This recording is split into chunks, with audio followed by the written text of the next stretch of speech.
in.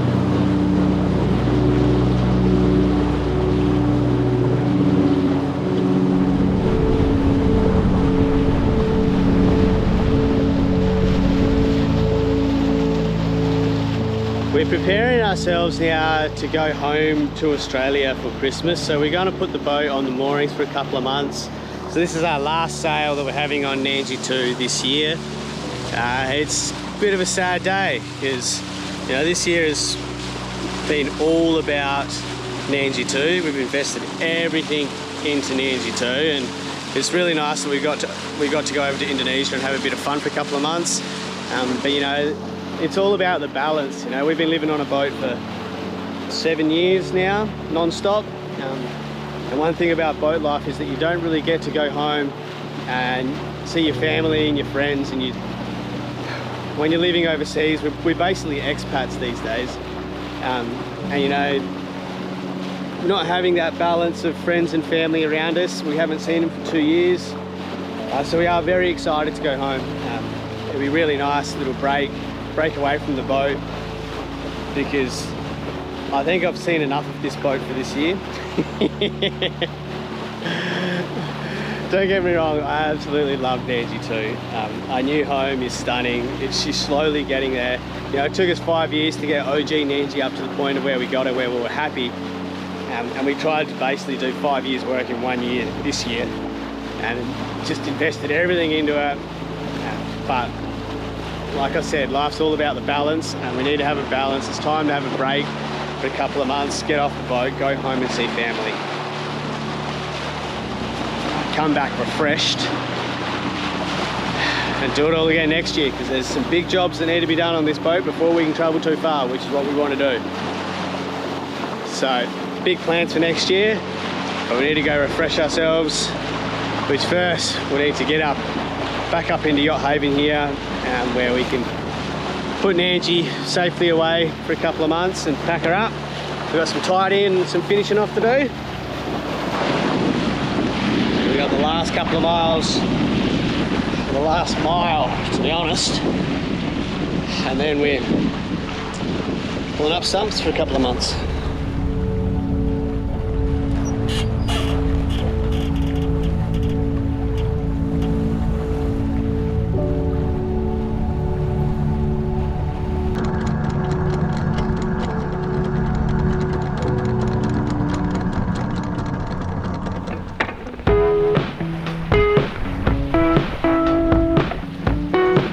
After making our passage back across the notorious Malacca Strait, we first had to enjoy being back in the land of smiles. The food is amazing, the people are friendly, the beach is relaxing, and the island of Phuket is really dedicated to accommodating tourists. After 2 months in the remote islands of Indonesia, it is a welcome change to be around people for a bit. Oh, you're wrong! Stand up, brother!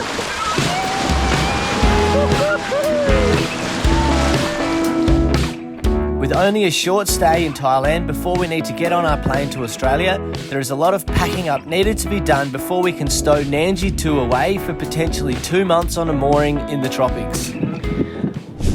One thing that we've really very rarely used on our sailboats is prop speed. And prop speed, it is a really good product when it's applied correctly. So we did do it to OG Nandji, and it didn't even last a year. I think that's just more because of the application. So prop speed is what you put on your prop and your shaft, and the alloy sort of the skeg and that sort of area to stop the marine growth from going on it. So you don't put anti-foul on it. Well, for a folding prop, we choose not to do to anti-foul props. Some people anti-foul props. But because we don't have anything on the prop to stop the marine growth, pretty much on a weekly basis, I'll dive on the prop and then sand it, scrape all the barnies off and give it a light sand and just clean it all up. And since we're going away and leaving the boat for 2 months, there's the old wives' tale of chucking plastic bags around props. Now, I've seen this happen quite a bit. We've never done it ourselves, so this will be a bit of a trial and error this time around while we go home. Where we are, there is quite a lot of current on the mooring here. Sort of brackish water, but I guess that's only because when it rains, it's coming into dry season, so it is totally salt with a lot of current. Generally current, not sure that's going to be good for growth or bad for growth, because there is like brushing past the hull, but I don't know, time will tell. But anyway, let's go put some plastic bags around the prop and tie them off really good, because you don't want plastic in the ocean, kiddies. I got lots of laundry done today, so I'm stoked about that. Everything's been washed, and so we're not going to come back to a big stinky pile of anything. This boat had heaps of surprises when we first got it. Like, all this canvas here is all new, and also what we found is we have covers for the entire boat. So it was such a nice surprise to find. Not cheap, and yeah, so we're pretty stoked to have this. It's going to be great protection for while we're gone. And maybe we could keep some hatches open a little bit just to help with the airflow as well. We'll see how we go, but that's the goal. So yeah. Let's just figure out how it goes on.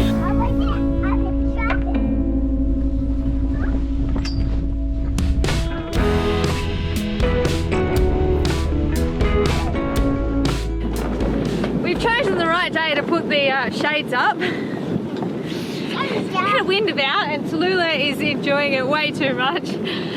It's like, is that the bear cave, Lula? Yes. It's the bear cave. We've guessed which one goes where, and we think we're right. It might be wrong, but we think we're right. That's definitely the bow.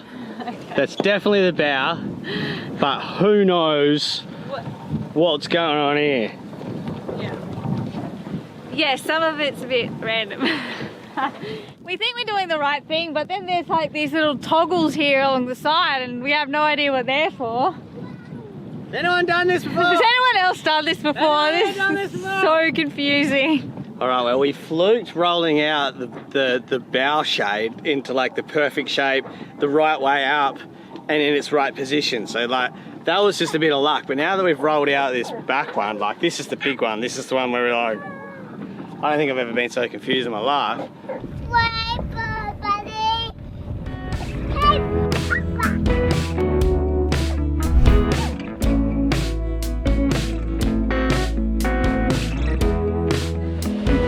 Managed to get the shades up. Nandji is under a little tent. It looks like she's camping.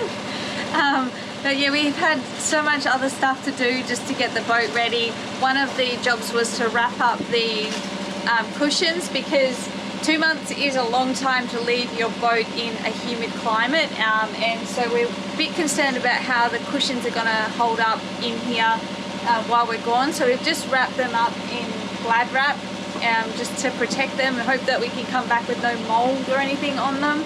So our flight leaves tomorrow. One of the jobs we've got to do is to clean out the fridges.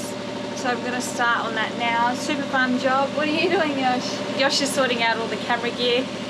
Trying to figure out what we have, what's broken, what needs to be fixed. We're going to take to Australia to hopefully try to get stuff repaired. Like one camera anyway. One camera. Yeah. Just don't know all the electronics, and you know, we had that camera rebuilt before and the guy was like, very rusty. Yeah. So, yeah, it's the same camera. We'll see how it goes. Yeah.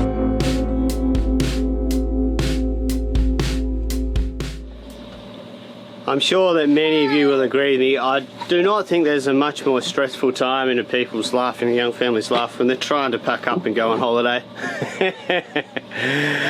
To multiply that of leaving the boat for the first time, just all the things and the little things to do, and I don't know, it's just really sad leaving the boat too. We've spent all this year packing it, and now we're packing it up, I guess, is one way of putting it. As we are going back to Australia, many of you would know this, the quarantine laws that we've had to go around for Marley to be first exported back into Australia, and now to get him back to us here in Thailand. It's a big process. It's not as simple as just jumping on a plane and filling out a form. Like, it takes a lot of time. So like we did last time when we flew home from Thailand for Christmas, Marley is going to stay here in Thailand, and he's off to a doggy resort. It's a really nice little place. So there's only a few other dogs, so it's a lady that takes care of him with like 5 or 6 other sort of dogs, same size, same sort of personalities, I guess. Like, she's very, very picky in the dogs that she chooses to look after in that regards. Just so like they all sort of hang out and play in their yard through the day, and she hangs out with them, and then in the night Marley goes off to his air-conditioned room with his private pool. He's got his own pool. How fun is that? But yeah, so Marley is he's staying here and having another holiday, aren't you, buddy? You're gonna have a bit of a retirement holiday for a bit, and then the family will come back and look after you. But we got to take you to land now, mate. Sorry, buddy. I'm making duckling. We gotta take you to land now, there, buddy. Go get you into your limousine, eh? See ya. Love you, mate. Hang on, buddy. Wow, that was a jump. Jump. Wow. Wait, Nice jump. one. Money at the front. Pretty impressive, those Gavin. Don't get me to compliment you on video. No, it looks legit. Good, buddy. Yeah, Daddy. Rainbow, yay!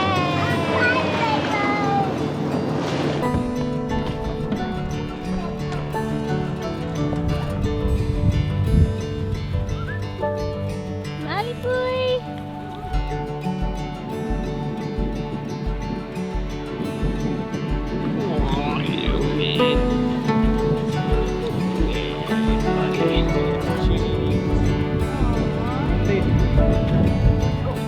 In, dude.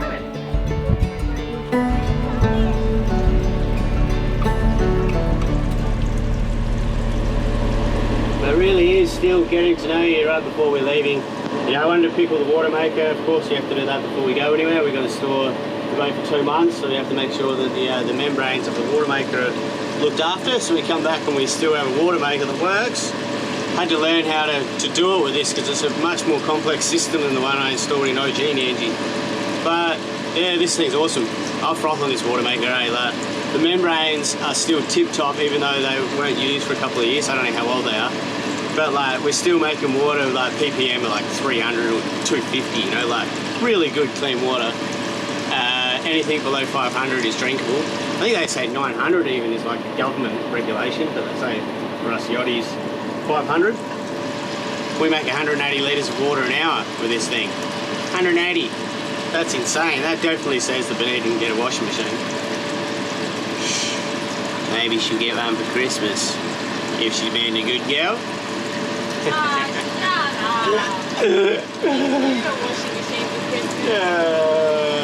Depends what Santa's wearing.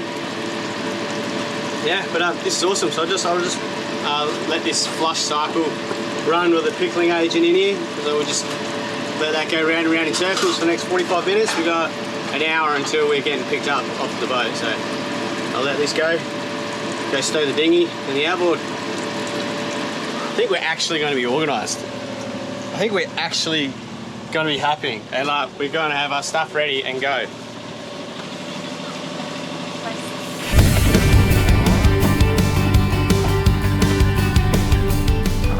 Just got to unlock the boat.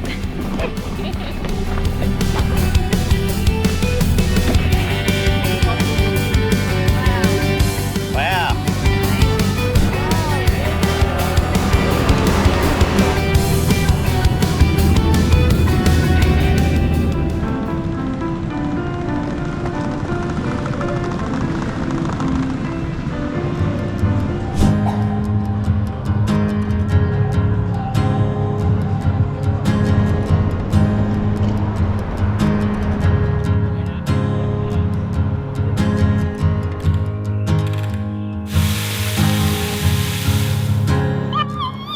Welcome to Australia. We've been here for a little while, but as it always goes, as soon as we come back home, we pick up every single bug that's going around. So we haven't been too well, and we've taken a break off of filming. But this is probably the 4th house we've lived in at the moment. We've just arrived. We're waiting for our friends to finish work.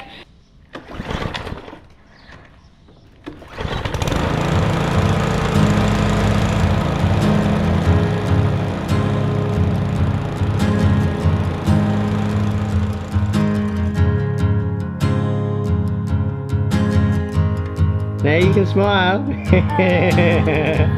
One thing about traveling to Australia is seeing our friends and our families. Staying at friends' places, you really get to have that like much more special connection, more time together. You know, you just live in each other's space, so you get to hang out a lot more rather than just like meeting up somewhere for an hour or two.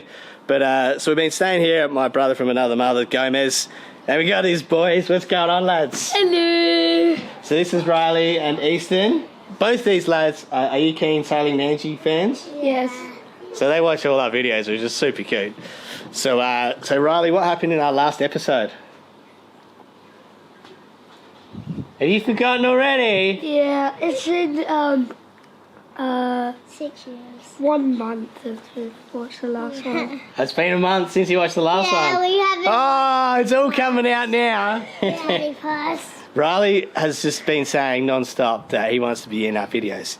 When we were back in Australia last time, he was running around the dog park with Marley. Yeah. Thanks for letting me stay again. Thanks, buddy. Thanks, buddy. So say bye. Yeah. Bye.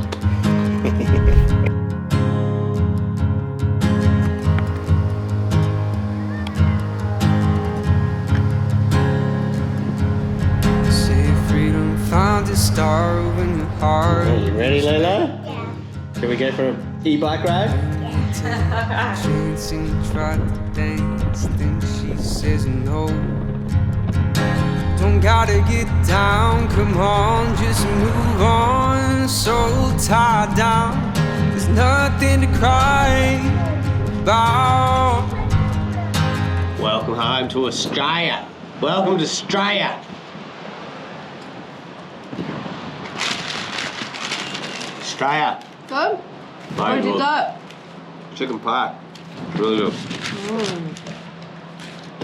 I got scratched on the chunk. Is it chalky?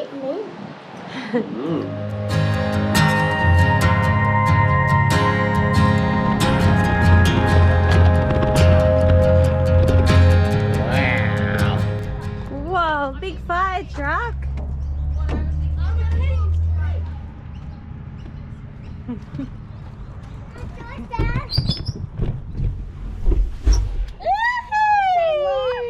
I'm so dumb. I was trying to get Tallulah to get back in the bike, and it was hard to get her to leave the park, and I put my phone down to put her into the bike, and I've left my phone at the park, and then didn't realise we went down to the beach, and then I remembered I don't have my phone, so we came back to the park again.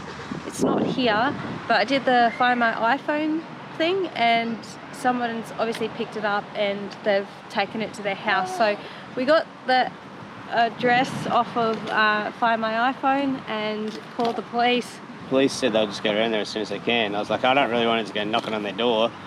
Big tough Yosh. What'd they say? Yeah, don't do that? Yeah, they said that the police can attend there with us. Well, that wasn't quite how we were expecting to spend today. So we've come down and just parked behind the police officers. And yeah, like they looked at the phone, shows that it's pinging at that address. And so they're just going to go knock on the door and say, hey, where's this phone at? And if they act like they say no or they're oblivious or anything like that, then like they can't kick down the door. They just have to hope that they come out and go, yeah, here's the phone, or else they need to figure out how to get a warrant and try to chase it down. Like, you know, fingers crossed that, yeah, there's just some mum that picked it up and thought, oh, there's a phone. A few moments later. Well, that's the best result that could have happened. Some sweet little old lady had picked it up and she didn't want to leave it there for someone else to grab. So she's like, oh, I've got to pick it up. And she called the school and stuff and forgot about it. And then, yeah, she's like, oh, yes, dear, I've got that phone. So, yeah, happy end result. Golly gosh. Thanks, little old lady. Good work, police. The police were very happy with me, by the way. You did the right thing. You absolutely did the right thing. You just never know. If you go knocking on doors, you don't know who could have taken the phone. You did the right thing. I'm like, thanks, guys. Operate dad mode.